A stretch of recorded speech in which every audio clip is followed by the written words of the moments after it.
Gang, it's Ghetto. We back. Always thankful to the Most High for all the blessings He continue to give to my family and to myself. Hallelujah, hallelujah, hallelujah.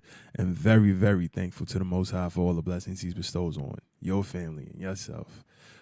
Very happy that you guys decided to kick it and spend a minute chilling, checking out the vibes. And we gonna jump right in, family. We doing Genesis 42 today. Yeah, hope I'm not too loud, I'm finally starting to figure out how to fine tune the sound to the way I'm really gonna maximize my new setup. And yeah, I'm just very thankful for that. So Genesis 42, gonna start at the first verse and take it from there.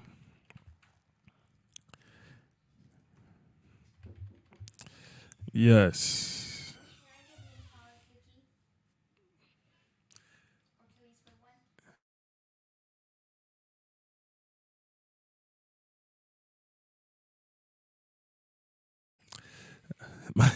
can can my daughter have a cookie? Oh, so sweet.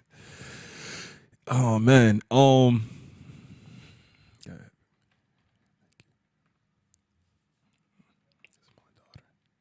I'm trying, man. I'm just trying. I'm trying. So, now when Jacob saw that there was corn in Egypt, corn. So for those that may not remember from my last conversation about this, hold on one second, gang.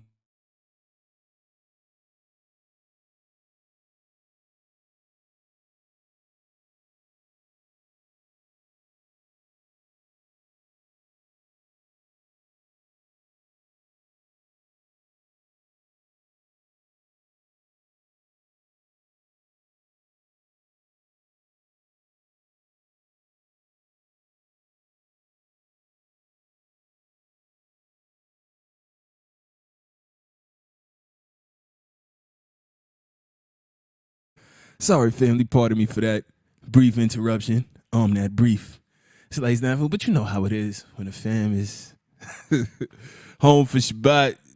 Hope y'all Shabbat is going well. Genesis 42 and 1 continued. Now when Jacob saw that there was corn in Egypt, corn. Well, now in Egypt, Jacob said unto his sons, why do ye look upon one another? And this is a very interesting conversation that I was just having with my daughter because shout out to my beautiful daughter, by the way. Brilliant daughter, by the way. And he said, behold, I have heard that there is corn in Egypt. Get you down thither and buy for us from thence, that we may live and not die. And Joseph's 10 brethren went down to buy corn in Egypt. So they keep using this word corn. But Benjamin, Joseph's brother, Jacob, sent not with his brethren, for he said, lest peradventure mischief befall him. And the sons of Israel came to buy corn among those that came, for the famine was in the land of Canaan.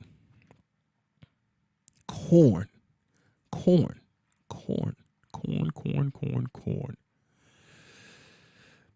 I like this. I like that they refuse to tell you what this word means. I love how they refuse to tell you what the word corn means, because they're trying to hide the fact that corn was in Egypt. And if there's corn in Egypt, could they be in Africa? Absolutely mother flipping not. Dagon.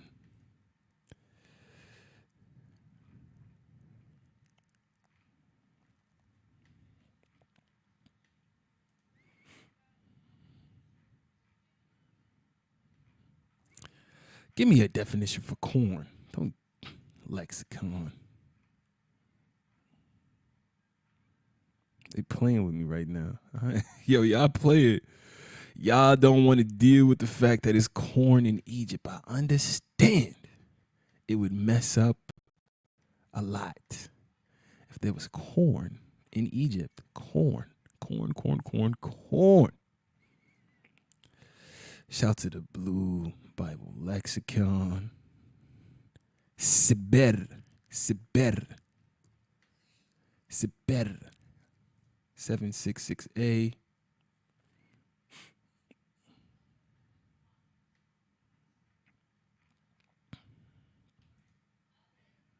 Shiber, as if broken into kernels, corn, victuals. So kernels of corn. Corn.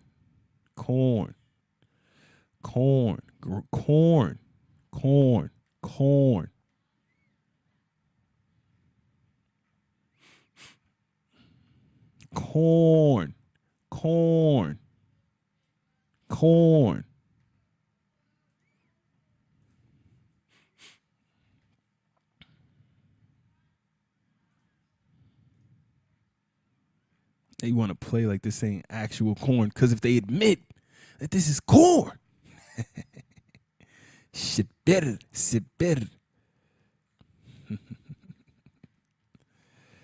My Lord, if there's corn in Egypt, then that changes the whole game now, doesn't it? What do you mean that changes the game, Ghetto? What are you talking about that changes the game? Oh, my goodness. Well, let's look up why that changes the game. Because corn is indigenous to the Americas. Corn is indigenous to the Americas. Extension okstate.edu. Corn is indigenous to the Americas. And we try to pretend like it's not. Let's start right here. History.com, and I know I showed this in the last one, but I really feel the need to reiterate this, especially because, I may be getting better audio now, so maybe a little easier to listen through. 7 foods developed by the Native Americans. These dietary staples were cultivated over thousands of years by indigenous peoples of America. Dave Roos, July 11th, 2023. The original article is from November 1st, 2021. Because somebody said, nah, you got to change something in there, bro.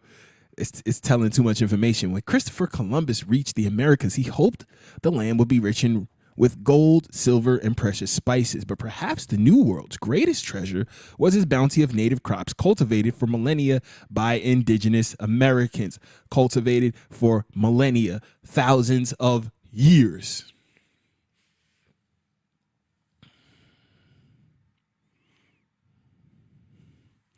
As much as 3/5 of the world's agricultural crops originated in the Americas. Without the Columbian exchange, there would be no tomatoes for Italian food, no hot chili peppers for Indian cuisine, and no dietary staples like potatoes, squash, beans, or corn, whereas these three are called the three sisters because they are generally grown together in a supplemental nutrition process, which keeps the ground, the soil that they're using for growing, full of the proper amounts of nutrients, because one plant, one seed, one growth balances the nutrients back into the oil, back into the soil, back into the dirt, back into Mother Earth, that the other plants, that the other two need for growth and development. So what squash takes out of the earth, the beans put back. What the corn takes out, the squash and beans put back. What the squash needs, the beans and corns provide. What the beans need, the corn and squash provide. And they work in this 3-tiered system known as the three sisters. But these savages came up with this system. So let's keep going. A lot of the domestication and breeding that resulted in today's major food crops, the important initial work was done by indigenous people, says Jules Yannick, an emeritus professor of horticulture. That means growing stuff at Purdue University. That was their contribution to world agriculture. While indigenous diets and foodways were deeply impacted by European settlement, the indigenous American food also changed the world. Below are 7 food crops that originated in the Americas. And there are hundreds, guys. They say 600 of the 660 main staple crops that now grow in Africa all started in the Americas. Let me say that again. 600 out of the 660 main food crops that now grow plentifully in Africa all started in the Americas. 600 of the 660 main food crops which grow in Africa originated in the Americas. And if the argument is that none of these things started moving from out of the Americas until Columbus's exchange, though, you know, that's a debatable date, but let's go with that. Fine. So if you're saying there was no movement of maize, squash, potatoes, yams until cacao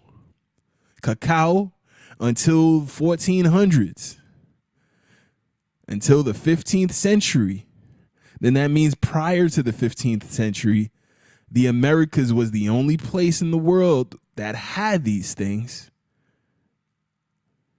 So if there's a story of Egypt that was plentiful in corn during a famine, and everyone is able to come there and buy the corn that this place has in such abundance, well, where else could that be but in the Americas?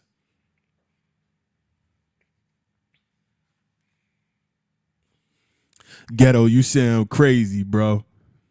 Yo, Ghetto, I don't like when you think you intelligent and you think you made some point when you really was just talking gobbledygook. Yo, Ghetto, you need to relax, man. You be tripping. You just making stuff up now. I know, because I run the History channel.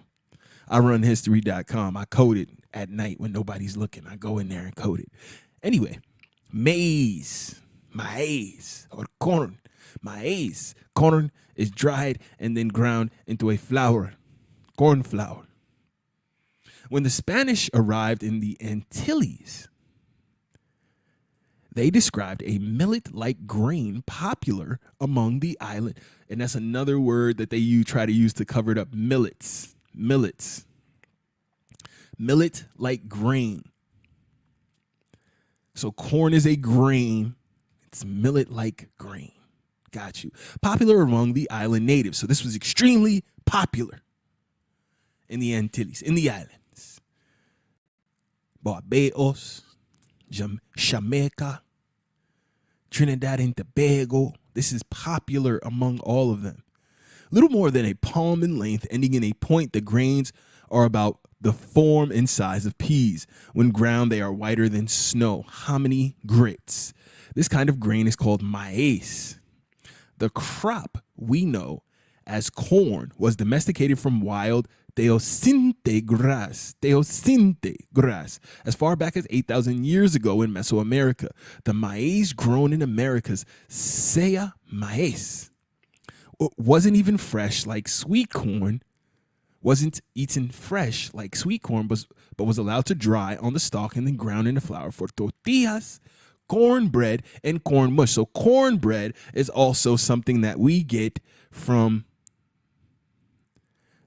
the people of the Americas.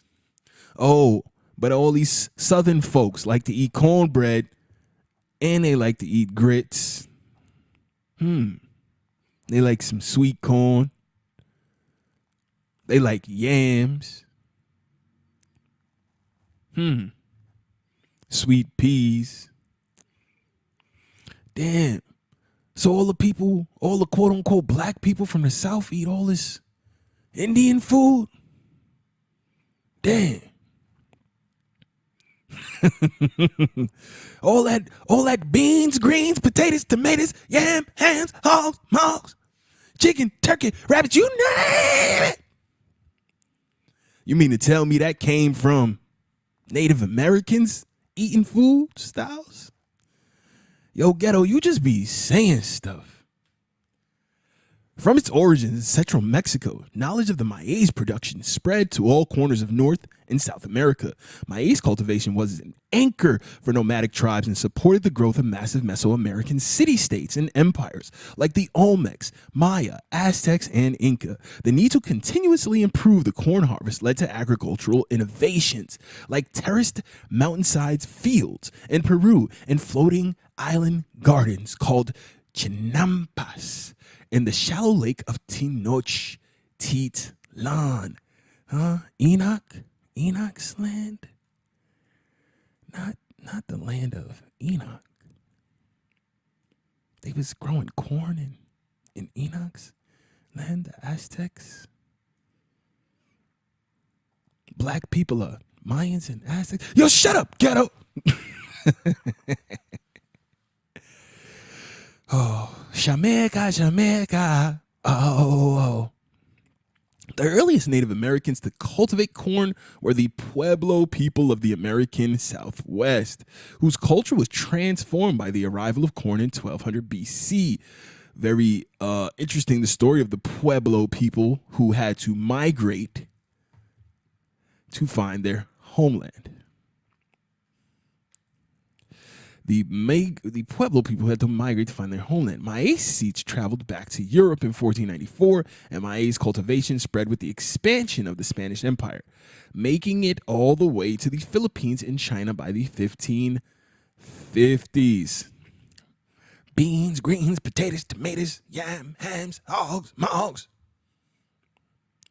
Even the concept of barbecuing, something that my brothers and sisters love to do, go to the park, Father's Day, birthday, your birthday, Hanukkah, Kwanzaa, we barbecuing.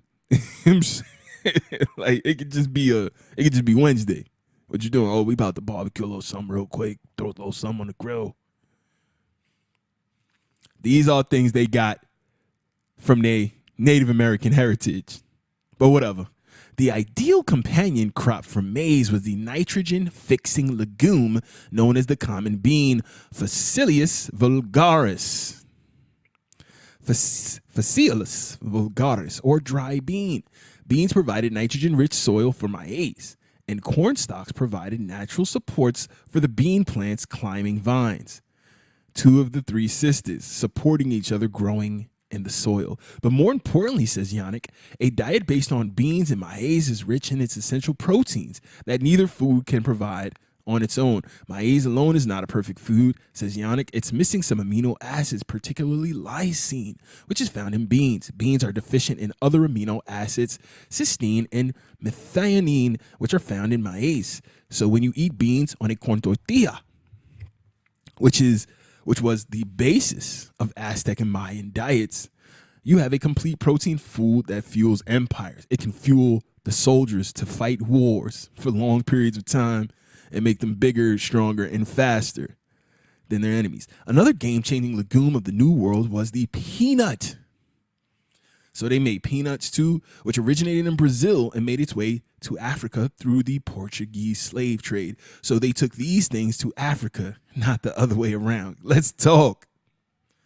Squash, or the third of the three sisters. Yeah, I don't know what you call indigenous, but that doesn't look indigenous to me. Whatever. 1930 indigenous. Yeah, show me some 1630 indigenous pictures, and I bet you we'll be having a different conversation. Show me some 1530 paintings of indigenous folks. Pumpkin gourds and other hard-skinned winter squashes. Cucurbita, pepo, C. maxima, and C. moscota were part of the famous quote-unquote three sisters planting strategy practiced by Native Americans alongside beans and maize. Winter squash takes a long time to mature, and the plant's broad-leafed vines extend in all directions, providing a helpful ground cover that traps moisture and suppresses weeds for the corn and beans. Gourds and squash were prized by indigenous Americans for their nutrient-rich flesh, their protein-packed seeds, and their sturdy shells, which were dried and used as containers and water jugs. Potatoes. Potatoes. Can't make it up.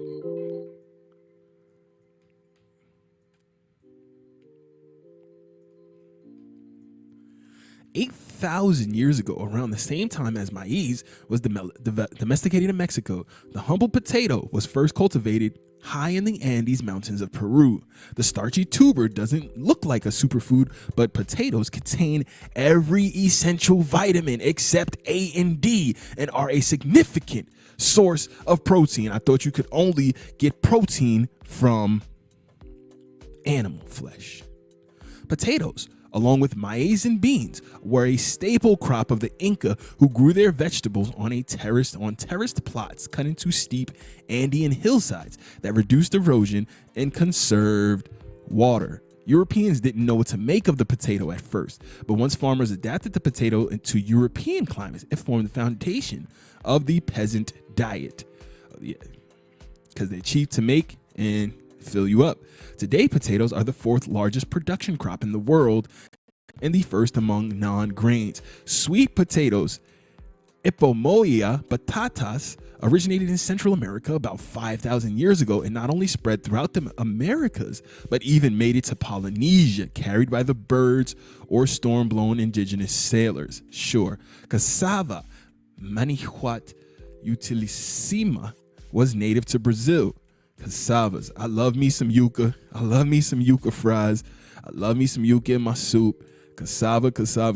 And along with sweet potato, made a huge nutritional impact when introduced to Africa.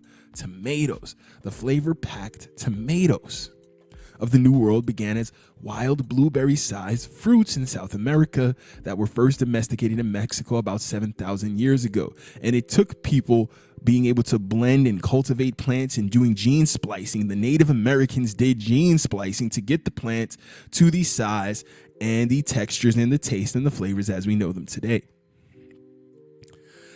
Tomatoes were a staple of the Aztec diet, as well as a paper-skinned husk tomatoes known in Spanish as tomatillos. In Nahuatl, the Aztec language, tomatoes are called tomatli. In Nahuatl, fun fact, is a language that spoke all the way up the east coast of the Americas by the eastern woodland Indians. Nahuatl is Algonquin. In addition to being Aztec, it's an Algonquin language. The Indians of the Algonquin Empire also speak Nahuatl, as well as Indians in bands and in tribes up and down the eastern coast of the Americas. But I'll keep going. Which Spanish translated as tomati. Friar Bernardino de Sahagún, a Spanish colonial historian and probably a Morisco, described the variety of tomatoes in Aztec markets. So the Aztecs had markets as well, huh? Large tomatoes, small tomatoes, leaf tomatoes, thin tomatoes, sweet tomatoes, those which are yellow, very yellow, quite yellow, red, very red, bright red, reddish, rosy dawn colored. Europeans were slow to adopt the tomato because they like sugar, which is related to the poisonous mandrake, a fellow nightshade. It took centuries, for example, for the tomato to become a staple of Italian cuisine. It wasn't until the late 19th century that Italians began eating pasta with tomato sauce, chili peppers, cacao. Come on, man. These cacao changed the whole world. All these plants did.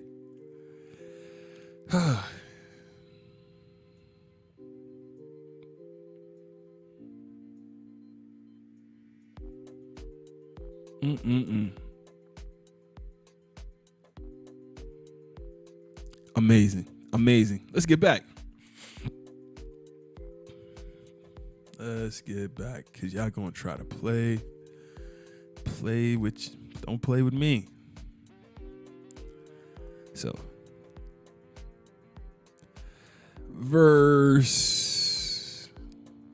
let's start at verse 6. And Joseph was the governor over the land, and it was that sold to all the people of the land. And Joseph's brethren came and bowed down themselves before him with their faces to the earth. And Joseph saw his brethren, and he knew them, but made himself strange unto them, and spake roughly unto them.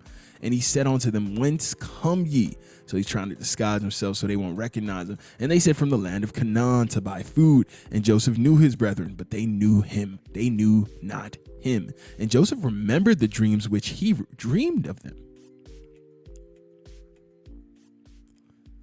and said unto them, ye are spies, to see the nakedness of the land ye are come. They want to see, like, they want to take it. They want to learn all the secrets and tricks of the land so that they can invade, is what he was accusing them of. And they said unto him, nay, my lord, but to buy food are thy servants come. We are all one man's sons. We are true men. We are living souls. We are, that's that sovereign stuff, but I'll leave it alone. Thy servants are no spies. And he said unto them, nay, but to seek the nakedness of the land ye are come. And they said, thy servants are 12 brethren. 12. And thy sons of one man in the land of Canaan. And behold, the youngest is this day with our father, and one is not. You know, almost like Jesus had 12 disciples, Joseph had 12 brothers, and Joseph's 12 brothers sold him for silver, just like Jesus was betrayed by Judas for silver. Very interesting. And Joseph said unto them, that is it that I spake unto you, saying, ye are spies. Hereby ye shall be proved by the life of Pharaoh. Ye shall not go forth hence, except your youngest brother come hither. Like, y'all cannot do nothing else unless you pull up with your younger brother. Send one of you and let him fetch your brother, and ye shall be kept in prison, that your words may be proved, whether there be any truth in you, or else by the life of Pharaoh. Surely ye are spies. And he put them all together into ward 3 days. And Joseph said unto them the third day, this do and live, for I fear God. If ye be true men, let one of your brethren be bound in the house of your prison. Go ye, carry corn for the famine of your houses. So leave one of you here, rest of y'all take corn back, and bring your younger brother, and let's see if you guys is really being honest, or y'all spies. Now Joseph already know that these is brothers. He's just putting them through these tests, and kind of because he's conflicted with how to deal with them after all these years and everything that he's gone through. And yes, he's risen to this lofty height and stature, but we can all remember, as you know, even us now today, when you can be the greatest in your profession. You could be the best metal worker, the best aeronautical engineer, the best Marine, the best machinist, the best train conductor, the best train engineer, the best pilot in the world, the best ball player in the world, the best tennis player in the world. You can be the #1 accountant. You could run JP Morgan Chase. You could run the top investment firm in the entire world. But when you get around certain people that you know from your past, it can bring up all those old feelings and old emotions, and can definitely make you regress yourself almost to that part of your life again. It's very interesting. So you can become conflicted in how to deal with people from those times in your life when you have found this new position of authority and power. Will you be able to keep, your composure? Will you be able to act morally and righteously with those who may have, wronged you?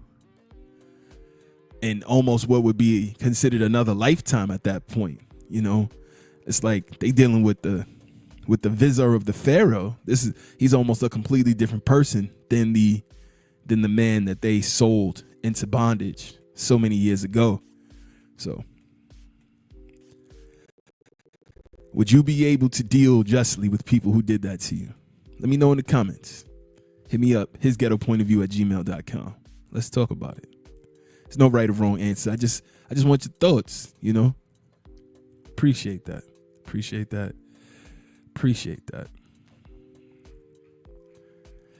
But yeah, let's continue on.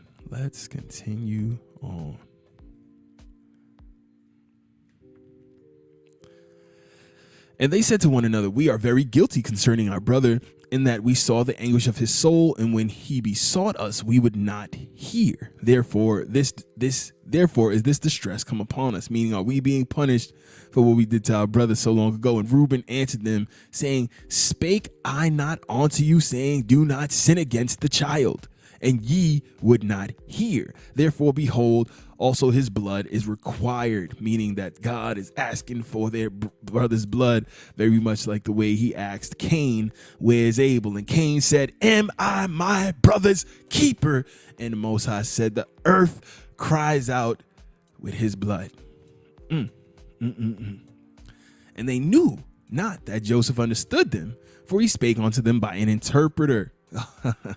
And he turned himself about from them and wept, and returned to them again and communed with them, and took from them Simeon and bound him before their eyes. Then Joseph commanded to fill their sacks with corn, and restore to every man money, and to restore every man's money into his sack, and to give them provision for the way. And thus did he unto them.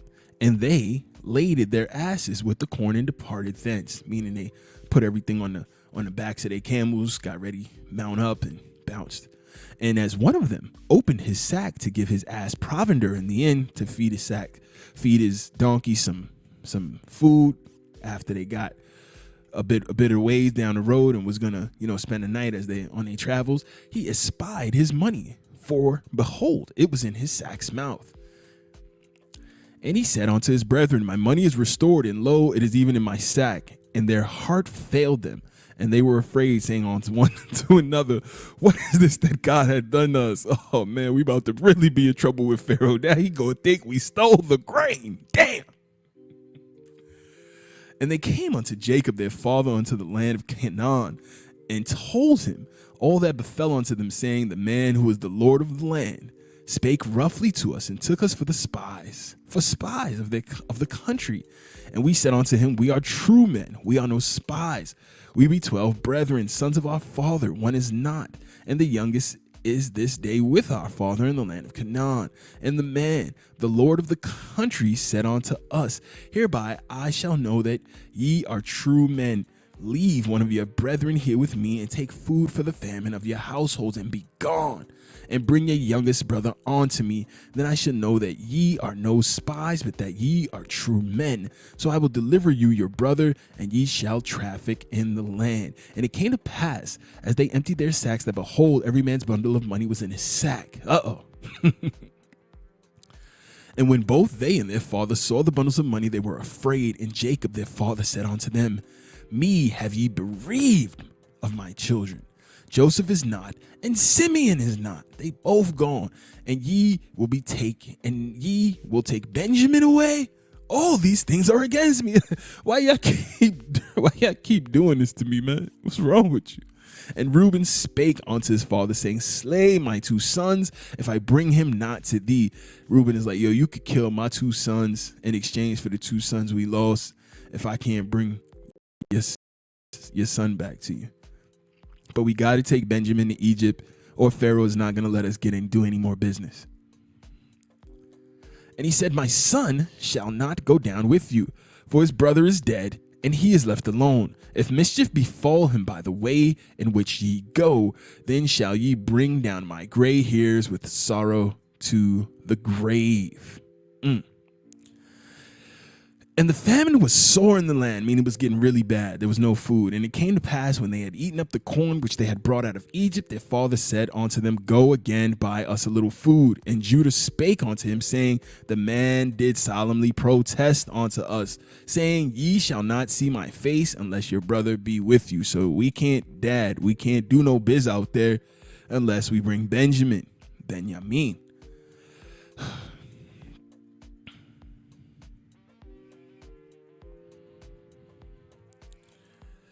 Oh man, gotta bring the son of Ammon. If thou wilt send our brother with us, we will go down and buy thee food. But if thou wilt not send him, we will not go down. For the man said unto us, ye shall not see my face, except your brother be with you. And Israel said, wherefore dealt ye so ill with me? And now they calling him Israel. This whole time they was calling him Jacob. Wherefore dealt ye so ill with me, as to tell the man whether ye had a brother? And they said, the man asked us straitly straightly of our state and of our kindred, saying, is your father yet alive? Have ye another brother? And we told him according to the tenor of these words. Could we certainly know what he would say, bring your brother down? He's just like, yo, he was talking to us all calm and relaxed through his interpreter. So we had no idea, you know what I mean? He's talking to us through an interpreter. We don't even know what he's really saying to his interpreter, because they have no idea that the dude doesn't really need an interpreter, and Joseph's just playing games with them. And Judah said unto Israel, his father, send the lad with me, and we will arise and go, that we may live and not die, both we and thou and also our little ones. I will be surety for him. Of my hand shalt thou require him. If I bring him not unto thee and set him before thee, then let me bear the blame forever. I will go into slavery for you, Dad, if I don't bring your son back. For except we had lingered, surely now we had returned the second time. He's like, yo, Dad, we would have been there and back already, had you just let us go already. And their father Israel said unto them, if it must be so now, do this, take of the best fruits in the land in your vessels, and carry down the man a present, a little balm and a little honey, spices and myrrh, nuts and almonds, and take double money in your hand, and the money that was brought again in the mouth of your sacks, carry it again in your hand, peradventure it was an oversight.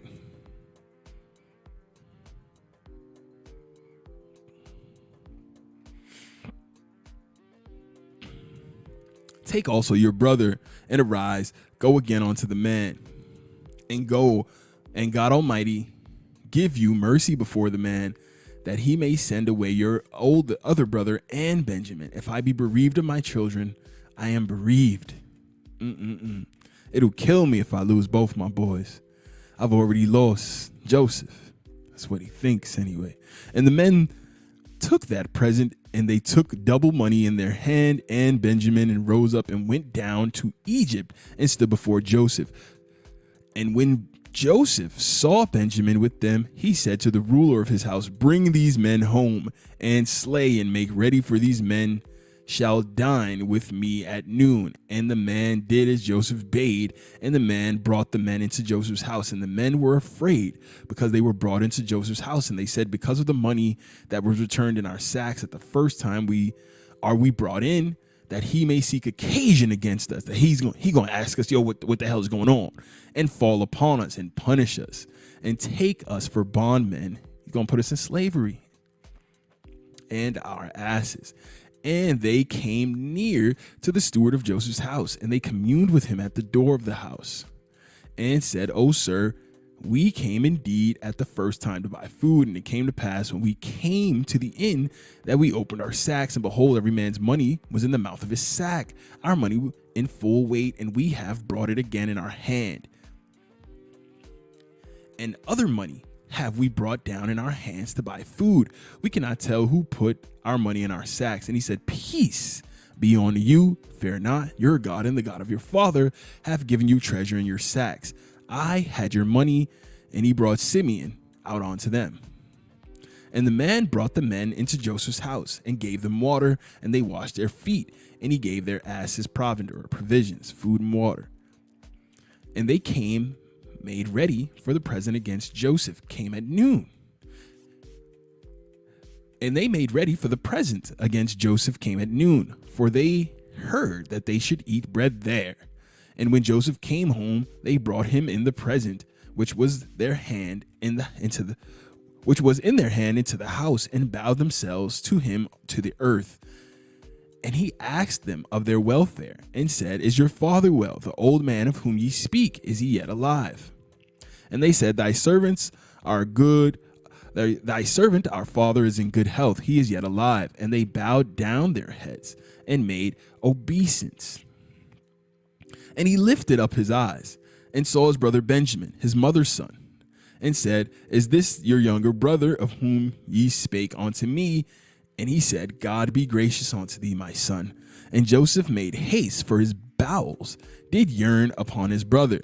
And he sought where to weep, and he entered into his chamber and wept there. He didn't want them to see him crying and getting all emotional over the fact that he's seeing his brothers again after so long. And he washed his face and went out and refrained himself and said, set on bread. And they set on for him by himself, and for them by themselves. And for the Egyptians, which did eat with him by themselves, because the Egyptians might not eat bread with the Hebrews, for that is an abomination unto the Egyptians. And they sat before him, the firstborn according to his birthright, and the youngest according to his youth. And the men marveled at one another. And he's like, yo, how was he able to know how to put us in age order? Like who is this guy? And he took and sent messes onto them from before them. But Benjamin's mess was 5 times so much as many of theirs. Like, he gave them all a bunch to drink, but he gave Benjamin a huge amount of food to eat. And they drank and were merry with him. I'm going to leave it right there today, gang. We'll do 44 next time. I definitely thank you guys so much. I hope you guys are enlightened and inspired by all of the conversations we're having. Again, you know where to tap in with me, hisghettopointofview@gmail.com. If you have any questions, comments, critiques, criticisms, feel free to let me know how crazy I am. Check the IG pages. I'm slowly working my way on the Discord. Please be patient with me, but once I get it rocking and rolling, it will be rocking and rolling to the max. And as always, thankful, so very thankful to the Most High for all the blessings he continues to bring into my life, and all the blessings he brings into my family's life, and all the blessings that he pours onto you and to your family. I'm thankful for, and I'm always appreciative for everything the Most High continues to do for all of us each and every day. Gang, this has been another dope one. We out of here. Peace and love.